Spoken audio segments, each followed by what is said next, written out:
Assalamualaikum warahmatullahi wabarakatuh. Kami dari kelompok 6, sesi Rabu 2. Saya Rama Rabani Ramatullah, NPM 19032010119.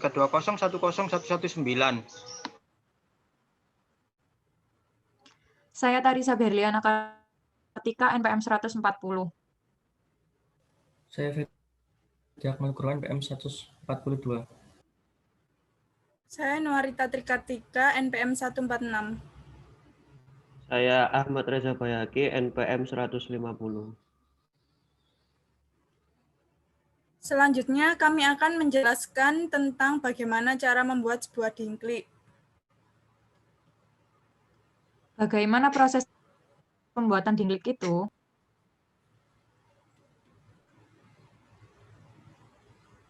Proses pembuatan dingklik terbagi menjadi dua, yaitu persiapan alat dan bahan dan proses pembuatan. Yang pertama adalah alat yang digunakan dalam pembuatan dingklik. Yang pertama ada spidol sebagai penanda untuk ukuran dingklik. Yang kedua ada penggaris untuk mengukur ukuran dingklik. Yang ketiga ada gergaji yang digunakan untuk memotong bagian yang terkecil atau yang pendek, sehingga mudah untuk memotongnya. Untuk bagian yang terbesar menggunakan gerinda dalam pemotongannya.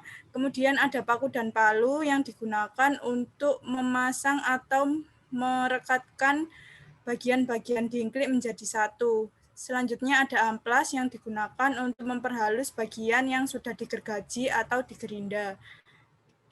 Untuk bahan baku utamanya yaitu papan kayu. Proses pembuatan. Yang pertama, ukurlah papan kayu untuk membuat bagian-bagian dingklik seperti dudukan, kaki penyangga, dan pengunci. Dudukan sendiri ukurannya sepanjang 30 cm, sedangkan kaki sepanjang 16 cm. Dibagi menjadi dua, 8 cm dan 8 cm. Yang kedua, tandai dengan menggunakan spidol. Yang ketiga, potonglah papan kayu sesuai ukuran menggunakan gergaji atau mesin gerinda.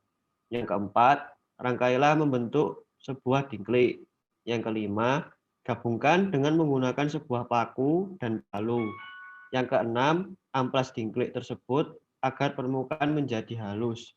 Yang ketujuh, beri sebuah cat agar tampak lebih indah.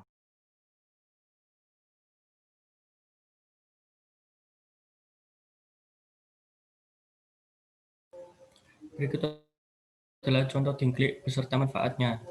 Manfaat dari dingklik yaitu yang pertama, untuk membantu pekerja saat mengambil barang yang berada di tempat yang tinggi. Yang kedua ada membantu pekerja yang bekerja di area bawah sehingga tidak perlu jongkok. Yang ketiga yaitu sebagai tempat duduk yang nyaman digunakan.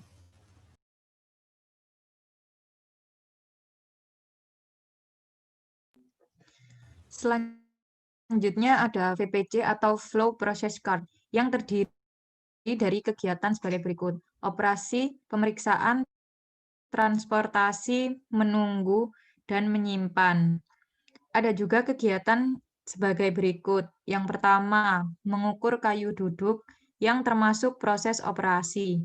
Yang kedua, menuju pemotongan yang termasuk proses transportasi. Yang ketiga, memotong kayu dudukan sesuai ukuran yang termasuk proses operasi. Yang keempat, menghaluskan kayu dudukan yang termasuk proses operasi. Yang kelima, menunggu untuk dirakit yang termasuk proses menunggu. Yang keenam, menunggu kayu kaki yang termasuk proses operasi. Yang ketujuh, menuju pemotongan yang termasuk proses transportasi. Yang delapan, memotong kayu kaki sesuai ukuran yang termasuk proses operasi. Yang kesembilan, menghaluskan kayu kaki yang termasuk proses operasi. Yang kesepuluh, menunggu untuk dirakit yang termasuk proses menunggu. Yang ke-11, mengukur kayu pengunci yang termasuk proses operasi. Yang ke-12, menuju pemotongan yang termasuk proses transportasi. Lalu yang ke-13, memotong kayu pengunci sesuai ukuran yang termasuk proses operasi. Yang ke-14, menghaluskan kayu pengunci yang termasuk proses operasi.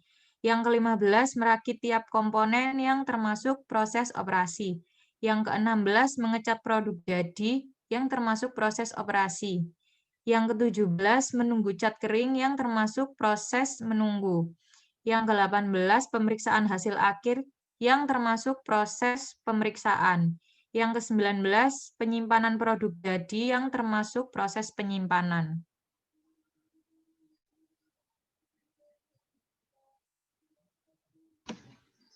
Selanjutnya UPC terbagi menjadi 4, yaitu dudukan, kaki kursi 1, kaki kursi 2, dan pengunci. Tahap awal untuk dudukan yaitu pengukuran menggunakan penggaris, kemudian pemotongan menggunakan gergaji, kemudian penghalusan atau menggunakan amplas. Yang kedua untuk kaki kursi, tahap 4 pengukuran penggaris, pemotongan menggunakan gergaji, dan penghalusan menggunakan amplas. Selanjutnya untuk kaki kursi 2, pengukuran untuk penggaris, pemotongan gergaji, penghalusan menggunakan amplas. Pengunci untuk tahap 10, pengukuran menggunakan penggaris, pemotongan menggunakan gergaji, penghalusan menggunakan amplas, kemudian dirakit semua menggunakan paku dan palu, kemudian pengecatan menggunakan kuas dan cat. Lalu melakukan kegiatan inspeksi dan kemudian melakukan penyimpanan.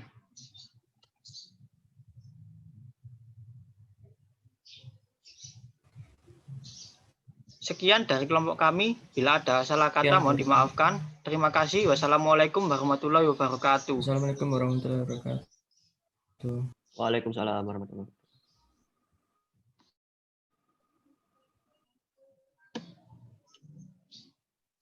Wis. Ya patenono